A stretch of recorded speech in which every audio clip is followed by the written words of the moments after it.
Assalamualaikum warahmatullahi wabarakatuh.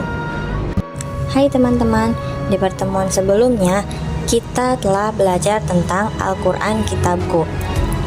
Untuk pertemuan sekarang, mari kita bahas tentang isi kandungan di dalam Al-Quran. Al-Quran adalah kitab suci yang diturunkan oleh Allah Subhanahu wa Ta'ala kepada Rasulullah melalui perantara malaikat Jibril untuk disampaikan kepada manusia sebagai petunjuk dan pedoman hidup. Para ulama membagi masa turunnya ini dibagi menjadi dua periode, yaitu periode Mekah dan periode Madinah yang membentuk penggolongan surah Makkiyah dan surah Madaniyah. Periode Mekah berlangsung selama 12 tahun masa kenabian Rasulullah, dan surah-surah yang turun pada waktu ini tergolong surah Makkiyah. Sementara periode Madinah yang dimulai sejak peristiwa hijrah berlangsung selama 10 tahun, dan surah yang turun pada kurun waktu ini disebut surah Madaniyah.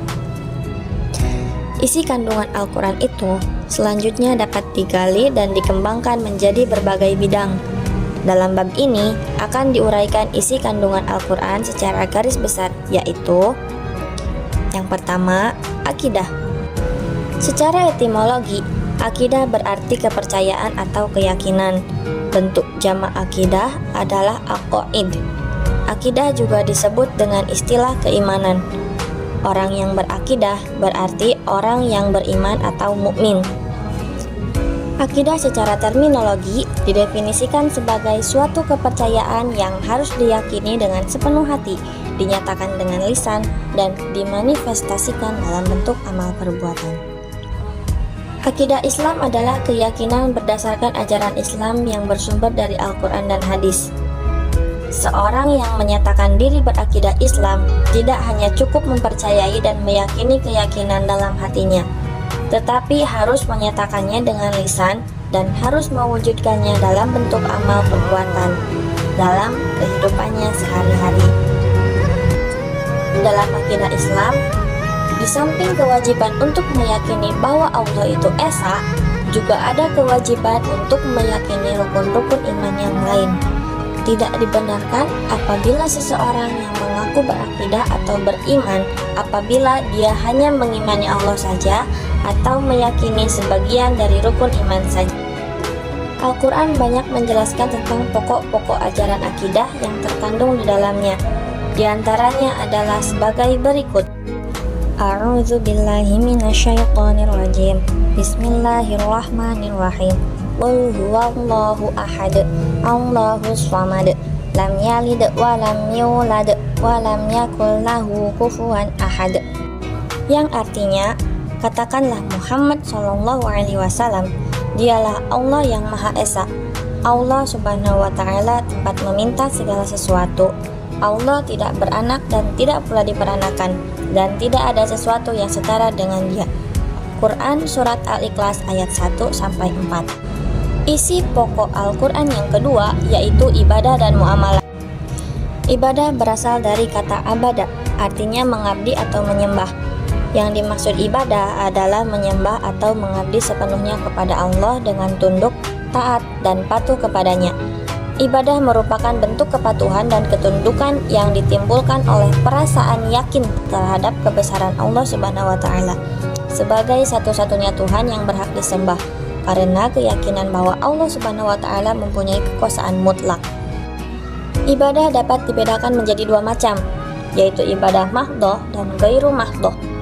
Ibadah mahdhah artinya ibadah khusus yang tata caranya sudah ditentukan, seperti sholat, puasa, zakat, dan haji. Sedangkan ibadah ghairu mahdhah artinya ibadah yang bersifat umum. Tata caranya tidak ditentukan secara khusus, yang bertujuan untuk mencari ridha Allah Subhanahu wa Ta'ala.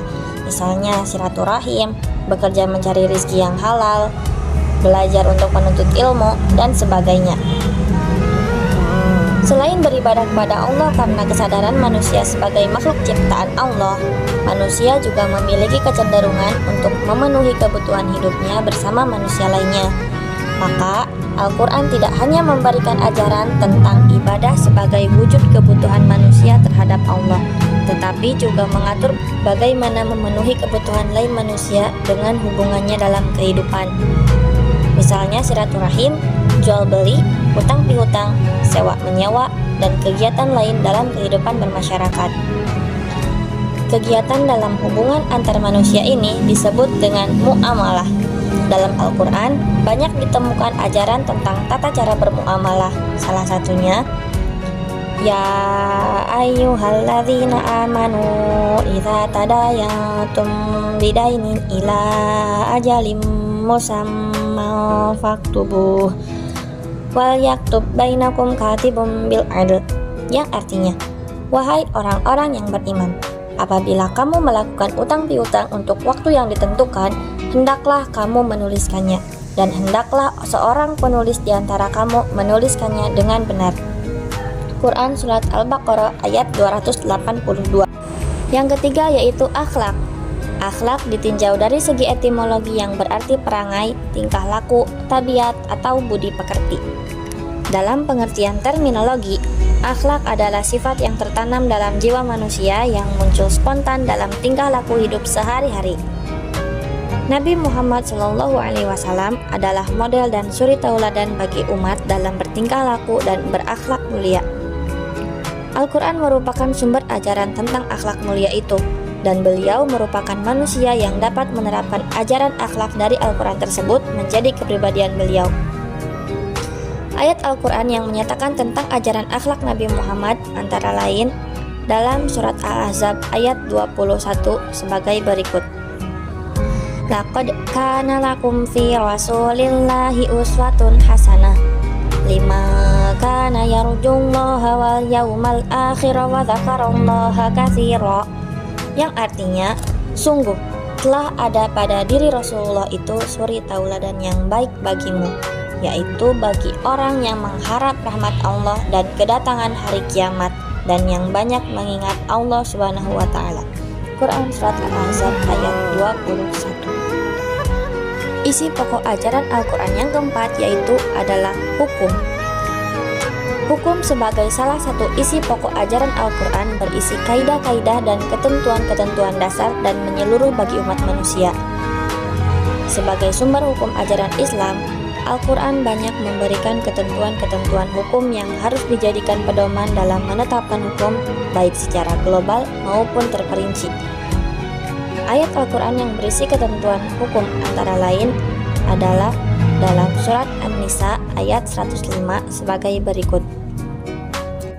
Inna anzalna ilaikal kitaba bil haqqi litahkuma bainan nasi bima arakallah wala takul lil khainina khasima, yang artinya, sungguh kami telah menurunkan kitab Al-Quran kepadamu Muhammad membawa kebenaran agar engkau mengadili antara manusia dengan apa yang telah diajarkan Allah kepadamu, dan janganlah engkau menjadi penentang orang yang tidak bersalah karena membela orang yang berkhianat. Quran Surat An-Nisa ayat 105. Yang kelima yaitu sejarah atau kisah umat masa lalu. Al-Quran sebagai kitab suci bagi umat Islam banyak menjelaskan tentang sejarah atau kisah umat pada masa lalu. Sejarah atau kisah-kisah tersebut bukan hanya sekedar cerita atau dongeng semata, tetapi dimaksudkan untuk menjadi ibroh atau pelajaran bagi umat Islam. Ibroh tersebut kemudian dapat dijadikan petunjuk untuk dapat menjalani kehidupan agar senantiasa sesuai dengan petunjuk dan keridhaan Allah Subhanahu wa Ta'ala. Laqad kana fi qasasihim ibratul liulil albab ma kana hadisan yuftara walakin tasdiqal ladzi baina yadayhi wa tafsila kulli syai'in wa hudan wa rahmatan liqaumin yu'minun, yang artinya, sungguh pada kisah-kisah mereka itu terdapat pengajaran bagi orang yang mempunyai akal. Al-Quran itu bukanlah cerita yang dibuat-buat, tetapi membenarkan kitab-kitab yang sebelumnya, menjelaskan segala sesuatu, dan sebagai petunjuk dan rahmat bagi orang-orang yang beriman. Quran Surat Yusuf ayat 111. Isi pokok kandungan Al-Quran yang terakhir yaitu dasar-dasar ilmu pengetahuan dan teknologi.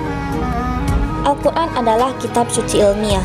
Banyak ayat yang memberikan isyarat-isyarat ilmu pengetahuan dan teknologi yang bersifat potensial untuk kemudian dapat dikembangkan guna kemaslahatan dan kesejahteraan hidup manusia. Allah yang Maha Memberi Ilmu telah mengajarkan kepada umat manusia untuk dapat menjalani hidup dan memenuhi kebutuhan hidupnya dengan baik. Al-Quran menekankan betapa pentingnya penguasaan ilmu pengetahuan dan teknologi. Hal itu diisyaratkan pada ayat Al-Quran untuk pertama kalinya diturunkan kepada Nabi Muhammad, yaitu Quran Surat Al-Alaq ayat 1-5 yang berbunyi, Iqra' bismi rabbikal ladzi khalaq, khalaqal insana min 'alaq, Iqra' wa rabbukal akram, alladzi 'allama bil qalam, 'allamal insana ma lam ya'lam. Bacalah dengan menyebut nama Tuhanmu yang menciptakan. Dia yang telah menciptakan manusia dari segumpal darah. Bacalah, dan Tuhanmu lah yang maha mulia, yang mengajarkan manusia dengan pena. Dia mengajarkan manusia apa yang tidak diketahuinya. Quran Surat Al-Alaq ayat 1-5. Ayat yang pertama kali diturunkan tersebut diawali dengan perintah untuk membaca. Membaca adalah satu faktor terpenting dalam proses belajar untuk menguasai ilmu pengetahuan. Ini mengindikasikan bahwa Al-Quran menekankan betapa pentingnya membaca dalam upaya mencari dan menguasai ilmu pengetahuan. Sampai sini dulu pembahasan kita kali ini. Sampai bertemu di pertemuan selanjutnya. Wassalamualaikum warahmatullahi wabarakatuh.